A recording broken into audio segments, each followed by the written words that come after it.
5 लोग समुद्र में नाव पर सफर कर रहे थे। उनमें से एक हिंदू, मुस्लिम, सिख, ईसाई और एक बौद्ध भिक्षु था।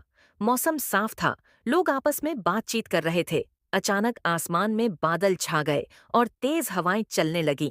समुद्र में तूफान आ गया। ना उथल पुथल होने लगी। सभी घबरा गए और अपने अपने भगवान को पुकारने लगे।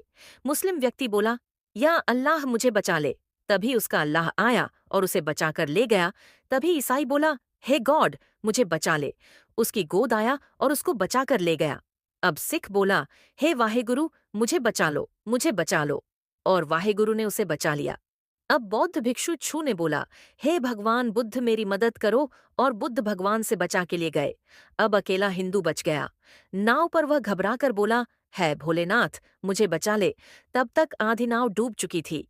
फिर वह झट से बोला, है कृष्ण कन्हैया, मुझे बचा लो। अब नाव और डूब गई। फिर वह झट से बोला, है शेरा वाली, मुझे बचा ले। और पूरी नाव डूब गई और वह डूब गया।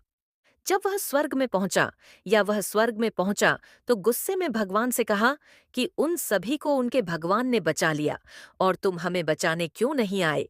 भगवान मुस्कुराकर बोले, मैं तो आ ही रहा था कि तुमने बोला कि है कृष्ण कन्हैया, मुझे बचा ले।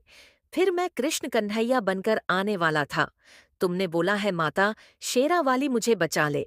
अब मैं शेरा वाली बनने के लिए साड़ी पहनी रहा था कि तुम डूब गए।